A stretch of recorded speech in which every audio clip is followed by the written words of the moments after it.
Now, the Dáil adjourned yesterday afternoon after a passing of a contentious government motion around speaking times, which was loudly protested by opposition TDs. It was like something out of Game of Thrones. Shame, shame, shame being shouted. Joining us now to discuss is political correspondent with the Irish Times, Jack Horgan-Jones, and political correspondent for the Irish Mirror Lousie Burne. Interesting day yesterday, guys. Good morning to you both. Listen, before we start chatting, for people who missed it yesterday, let's take one more look at what unfolded in the Dáil. A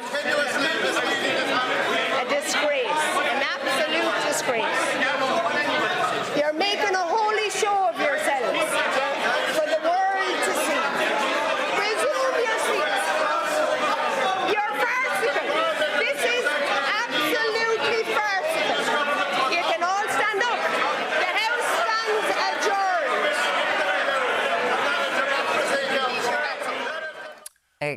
It descends into madness very shortly after that. People walking out, gestures being made, all this kind of stuff. But can we talk about this first, Jack? What was this all about? It's the speaking rights, and it was a motion that was tabled, a very contentious motion that the opposition TDs are very angry about. Yeah, so when it boils down, it's basically what categories of TD exist in the Dáil. Is it just government and opposition, or as the government and as the group of independent TDs convened by Michael Lowry would have it, is there a third category which is kind of neither fish nor fowl, other members? And the contentious issue is the creation of time within some of the marquee speaking slots in the Dáil, such as leaders' questions, which would be allocated to both the Lowry group of independents and also government backbenchers. The opposition say this is a dilution of their role in the Parliament, which is to challenge the government. The government say it's a piece of reform that is long past due, well needed, but obviously there is a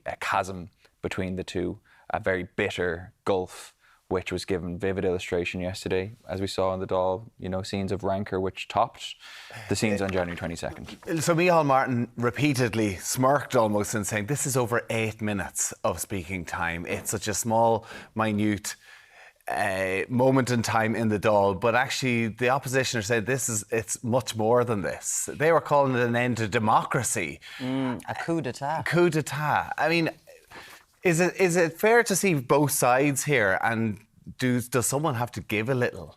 I think the truth of what's being given and what's being taken away is probably somewhere in the middle of what everyone is saying.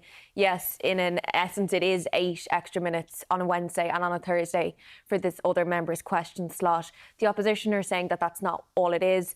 They are taking away a Taoiseach's question slot, so that's 45 minutes less per week for the opposition. Now, the whole 45 minutes isn't just theirs. Government backbenchers can partake in that as well. But they're saying that's being taken away. And as Ivana Bacik said yesterday, it was Micheál Martin trying to give himself a Wednesday afternoon off. There's also another kind of contentious issue, is that each week there is a vote on what's called the order of business. And that's basically approving the Dáil business for the week, and that there's always some kind of row at that. There's always a vote on that. But the opposition leaders can usually stand up for up to a minute and complain about the business for the week, call for other things to be done.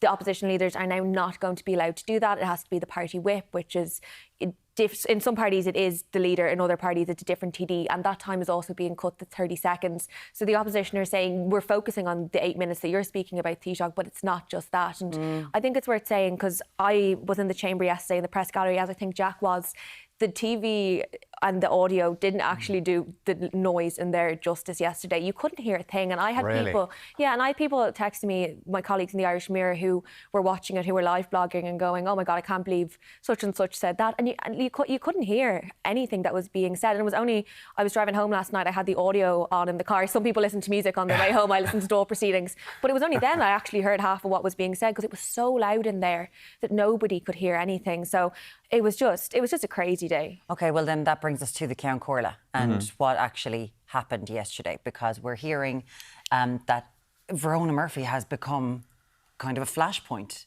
in all of this, Jack, and what happened yesterday, with some people saying, especially Mary Lou yesterday when she went out to the plinth with the opposition TDs, 75 of them, all gathered together, saying that her position is untenable because she's meant to be unbiased, and they felt that this motion yesterday showed bias to the government.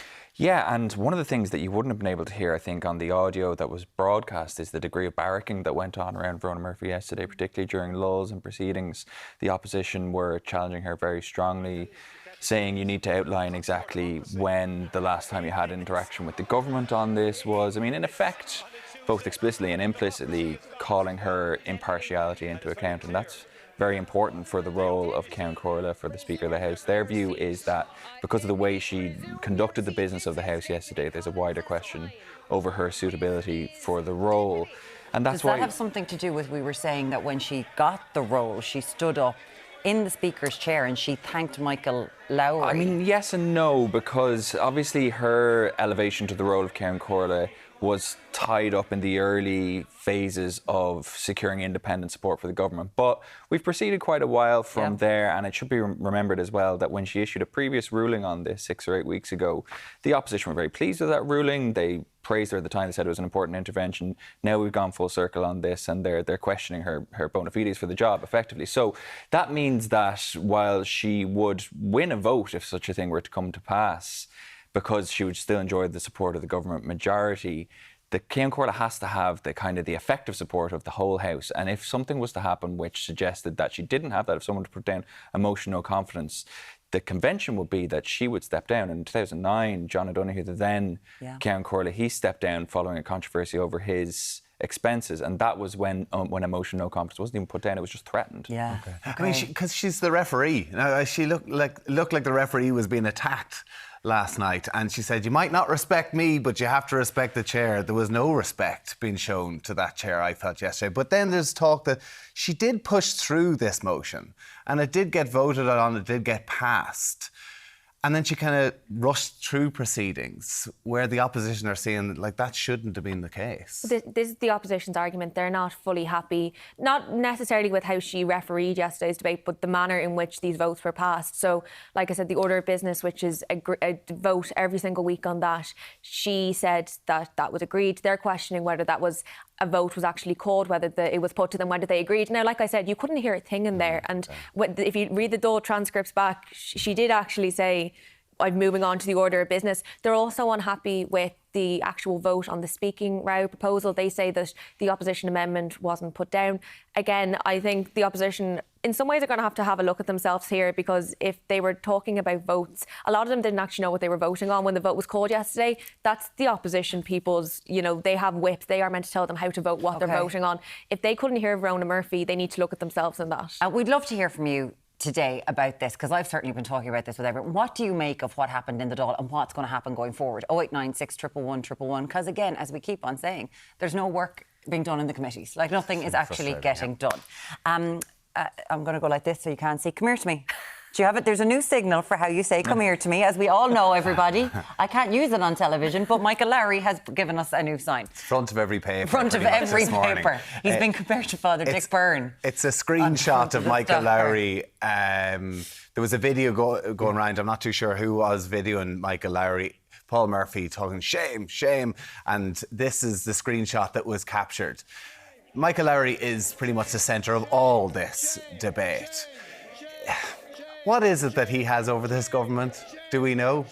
Well, it's never been explicitly stated, but obviously the importance that the government put on preserving the relationship they have with Michael Lowry, or preserving his status within the current parliamentary governmental arrangement, is such that they're willing to go to the wall, and they're willing to endure scenes like yesterday. Now, look, you can argue both sides of this coin. You can say the government has gone to the wall too easily. You can say the opposition is too willing to blow the wall up and pull the whole edifice down around them. There's merits on both sides. But whatever it is about Michael Lowry and this government, it's not going away. Would they've done this with the Greens? Would they've done this for the Greens or the Labour in the past? I mean, realistically, probably not. No, and it was. right. I suppose at the same time, it was an easier kind of situation. There was a dedicated party. It was the Green Party. It was the Labour Party. This is just a group of independents that Michael Lowry put together. Some got jobs, some didn't. But I think that's going to be the lasting image of yesterday. He says he was beckoning Paul Murphy over. He was beckoning him over. That's what you do. If you're going into the office today and you're looking to speak to your boss, I wouldn't call him over like that. Well, on the Tonight Show, they were really, Ciarán everyone's getting quite excised, going, he's lying. He's just like, are we just taking this that the man is allowed to lie? There's meetings at 9 o'clock today, opposition party, like it's all happening today. What's going to happen today? I dread to think. I actually dread to think. It looks like the opposition leaders, when they meet at 9:30, they're going to be discussing whether or not they have confidence in Ceann Comhairle, Verona Murphy. I think the big question that we'll all be looking at today is, will she still be in that position by the end of the day? Are we definitely there? That's where we are, yeah? Yeah. And I mean, we were out in the plinth last night with the opposition leaders, and they were all kind of skirting around whether or not they had confidence in Verona Murphy. So I, like a school teacher, said, can you put up your hand if you have confidence in Verona Murphy? And they all stood there and looked at me. So I think that's very indicative of where their mindset is today.